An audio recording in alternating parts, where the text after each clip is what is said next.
धीरे बोलो, कोई सुन ना ले। ये बात हम सब के कानों में पड़ी होगी और हमारे मुख से भी निकली होगी, लेकिन सोचने की बात यह है कि वाकई कब कब हमारे मुंह से निकलता है और कब कब हमारे कानों में पड़ता है, क्योंकि ऐसी कम ही गुप्त राज होते हैं जो हम दूसरों के कानों में पड़ने नहीं देना चाहते हैं। अक्सर परिवार में अशांति का कारण हम स्वयं ही होते हैं।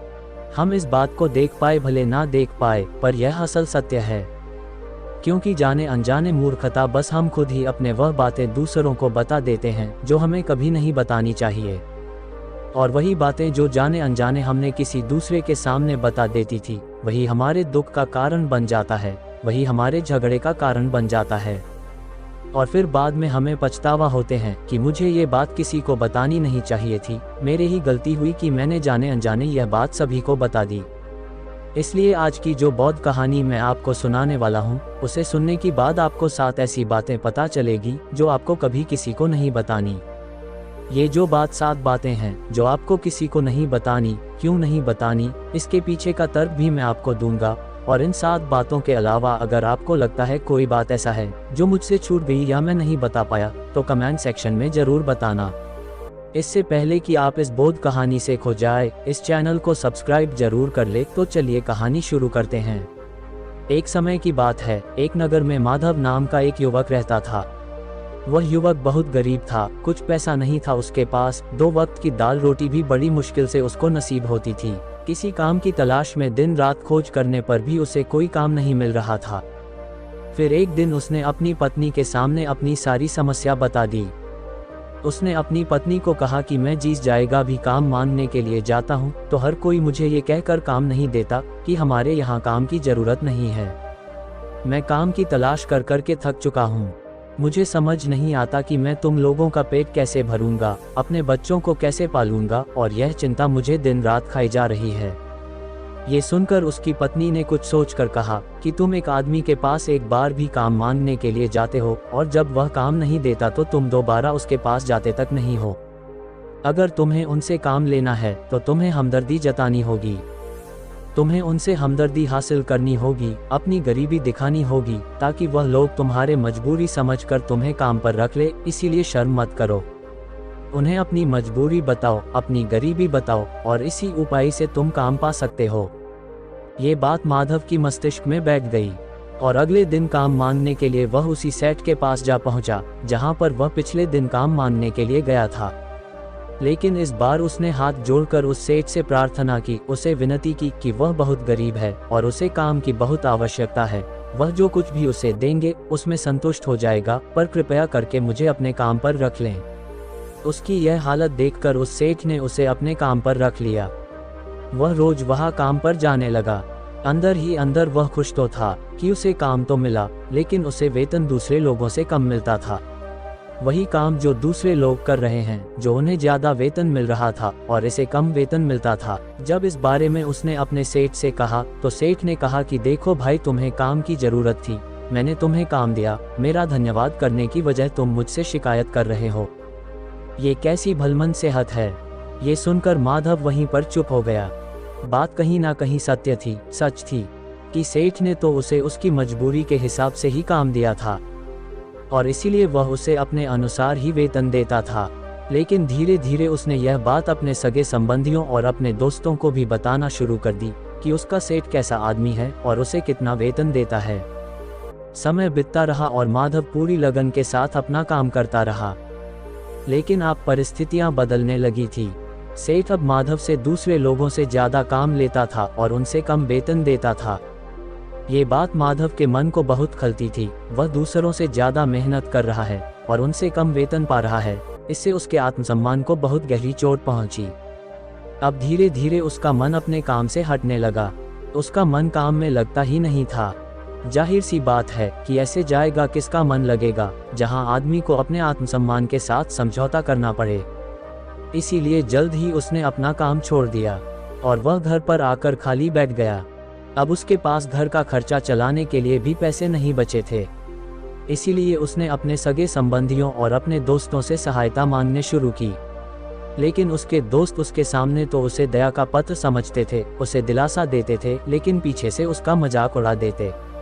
वह कहते हैं कि कितना बेवकूफ़ है, सेठ ने इतना काम लिया और बेचारों को पैसे भी नहीं दिए।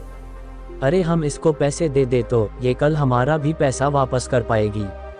इसका ऐसी हालत है, काम तो इसके पास कुछ है नहीं, पैसे कहाँ से लेकर देगा। और इसी वजह से माधव की हालत दिन बे दिन खराब होती जा रही थी। अब वह दिन रात तनाव में रहने लगा था। वही दोस्त, वही सगे संबंधी जो उसके अपने होने का दिखावा करते थे, वह उसे दया का पत्र समझ रहे थे। उन्हें उसकी ऊपर तरस आ रहा था। सब लोग आकर उसे ज्ञान तो बहुत देते थे, लेकिन कोई सहायता नहीं करता था। और अक्सर ऐसा ही होता है, ज्ञान देने वाले तो बहुत मिल जाते हैं, लेकिन मदद करने वाले, उंगली पकड़कर, हाथ पकड़कर आगे चलाने वाले कितने लोग मिलते हैं। एक दिन उसे पता चला कि पड़ोस के गांव में एक बौद्ध भिक्षु आया हुआ है जो बहुत ही ज्ञानी है। माधव इतना तनाव में था कि उसे कोई रास्ता नजर ही नहीं आ रहा था। इसीलिए जाने अनजाने उसे बौद्ध भिक्षु के पास पहुंच जाता है। वहां पहुंचकर वह सीधे उनके पैरों में गिरकर रोने लग जाता है। वह रोते रोते उन्हें अपनी सारी परिस्थिति बताते हैं। उसे बताते हैं कि किस तरह उसके सेठ ने उसका फायदा उठाया और उसके सगे संबंधी उसके साथ कैसा व्यवहार रखते हैं। सारी बातें सुनकर बौद्ध भिक्षु उसे चुप करते हुए कहा कि बनते, ये सारी समस्याएं तुम्हारी बुद्धिहीनता, तुम्हारी मूर्खता के कारण उत्पन्न हुई है। अगर तुम्हारे अंदर विवेक होता तो इनमें से एक भी समस्या तुम्हारी चित्त को दुखी नहीं कर सकती थी।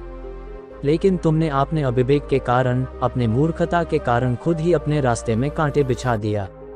आज मैं तुम्हें 7 बातें बता रहा हूँ जो भूल कर भी किसी को मत बताना।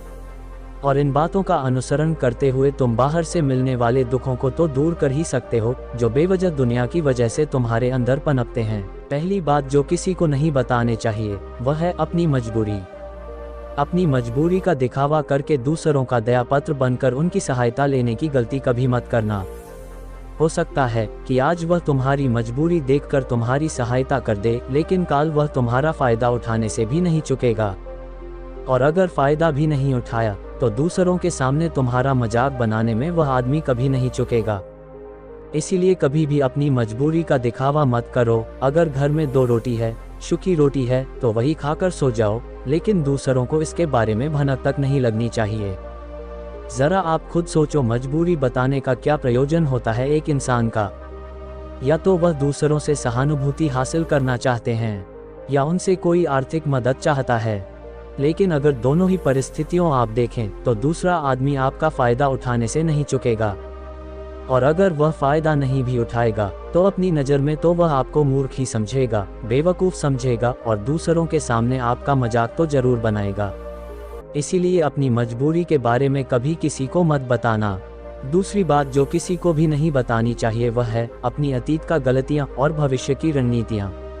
जरा सोचो कि अगर हम अपने अतीत की गलतियां किसी दूसरे को बताते हैं तो उसका क्या प्रभाव होगा। वह गलतियां ठीक तो नहीं की सकती, जाहिर है, तो उन्हें बताने का क्या प्रयोजन रह जाता है। आप अपने अंधेरे पक्ष को खुद दुनिया के सामने बता रहे हो, खुद अपनी गलतियां दूसरों के सामने बता रहे हो। इससे उस आदमी की नज़र में आपका एक चरित्र घटित हो जाएगा और वह भविष्य में हमेशा आपको उसी नज़रिया से देखेगा। इसीलिए किसी भी आदमी की नज़र में अपना चरित्र घटित मत होने दो। और ज़रा सोचो कि आप व्यर्थ में ही अपने भविष्य की रणनीतियाँ दूसरों के सामने बता रहे हो। जो लोग आपके काम का हिस्सा ही नहीं है, उनके सामने अपनी भविष्य की रणनीतियाँ आपने डींगे हाँकने का क्या फ़ायदा। वह लोग आपके सहायता तो नहीं करेंगे, लेकिन आपकी भविष्य की रणनीतियों में बाधा जरूर बन सकते हैं। आप खुद अपनी विवेक का इस्तेमाल करिए और सोचिए कि आपके साथ भी ऐसा हुआ है कि आपने अपनी भविष्य की रणनीति किसी को बताई हो और वह कामयाब ही ना हुई हो। जरूर हुआ होगा, जरा गौर से सोचिए। तीसरी बात जो किसी को नहीं बतानी चाहिए वह है अपनी घर के बातें। जो भी हमारे घर के अंदर आपस में बातचीत होती है, हमारे माँ बाप के साथ, हमारे पत्नी के साथ, हमारे बच्चों के साथ, वह बातें परिवार तक ही सीमित रहना चाहिए। अगर आप इन बातों का दूसरों के सामने ढिंढोरा पीटते हो तो दूसरों को आपके घर में घुसने का एक मौका मिल जाता है और वह इसका फायदा उठाने से कभी नहीं चुकेंगे। वह आपके परिवार के सदस्यों को आपसे दूर लेकर जाने की कोशिश करेंगे। अक्सर ऐसा होता है, हम समाज में देखते हैं कि हम अपने घर के झगड़े को कम करने के लिए उन झगड़े को अपने पड़ोसियों और दूसरे सगे संबंधियों को बता देते हैं, लेकिन इससे आपको सहायता कभी नहीं मिली होगी, बल्कि आपकी घर की लड़ाई झगड़े और ज़्यादा बढ़ गए होंगे। और वह जाहिर है वह बढ़ेंगे।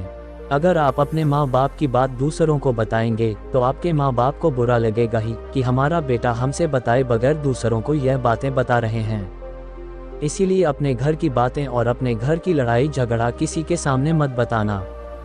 अगली बातें जो मैं आपको बताने जा रहा हूँ जो किसी को नहीं बतानी चाहिए, वह सुनने पर बहुत अजीब लग सकती है, लेकिन उसका सत्य भी मैं आपको एक तर्क के माध्यम से दूंगा। मैं कहता हूँ कि अपनी आमदनी किसी को मत बताना। अब अपनी आमदनी ना बताने के पीछे क्या प्रयोजन हो सकता है? जरा सोचिए कि आप अपनी आमदनी अपनी दोस्तों को बता देते हो तो जब आपके दोस्तों को जरूरत पड़ेगी तो वह सिर्फ आपको ही याद करेंगे, क्योंकि उनको पता है कि अगर आपकी आमदनी ज़्यादा अच्छी है तो आप ही उनकी मदद कर सकते हैं, और इसीलिए ज़्यादा लोग आपसे सहायता मांगेंगे। और जब आप उनकी सहायता नहीं करेंगे तो वह सोचेंगे कि इस आदमी के पास पैसे हैं, मेरी सहायता कर सकता है, लेकिन यह सहायता कर नहीं रहा है, और इसीलिए आपकी आमदनी आपकी दोनों दोस्त के बीच एक झगड़े का कारण बन सकती है। कम आमदनी होगी तो लोग मजाक उड़ाएंगे और ज़्यादा होगी तो सहायता मांगेंगे, तो अपनी आमदनी बताने का क्या प्रयोजन है? अगली बात जो मैं आपको बताने वाला हूँ उसे अपनी गांठ बांध लेना और किसी को ये बात मत बताना। अपनी कमजोरियों और ताकत। अक्सर इंसान को पता नहीं होता है कि उसकी कमजोरी या उसकी ताकत क्या है, लेकिन अगर आपको अपनी कमजोरी ताकत पता है तो पहली बात तो आप बहुत ही बुद्धिमान आदमी हैं, और दूसरी बात कि आपको यह बातें किसी से साझा नहीं करनी है, क्योंकि अगर आपकी कमजोरियां दूसरों को पता चल गई तो वह आपकी कमजोरियों का फायदा उठाएंगे, और अगर आपकी ताकत पता चल गई तो वही ताकत आपकी कमजोरी बन जाएगी, क्योंकि वह ताकत दूसरे आदमी को पता है और वह ताकत की कार भी ढूंढ भी लेगा। अपनी कमजोरी और अपनी ताकत अपनी पत्नी या अपने पति को भी नहीं बतानी चाहिए, क्योंकि इसके बाद आपको घर में उनसे हमेशा दब के रहना पड़ेगा। अगली बात जो किसी को नहीं बतानी चाहिए वह है अपनी मित्र और अपनी शत्रु। आप अपने मित्रों के बारे में अगर दूसरे लोगों के बताएंगे तो वह आपके मित्र के साथ अपनी घनिष्ठता बनाकर आपको धोखा दिलवा सकते हैं।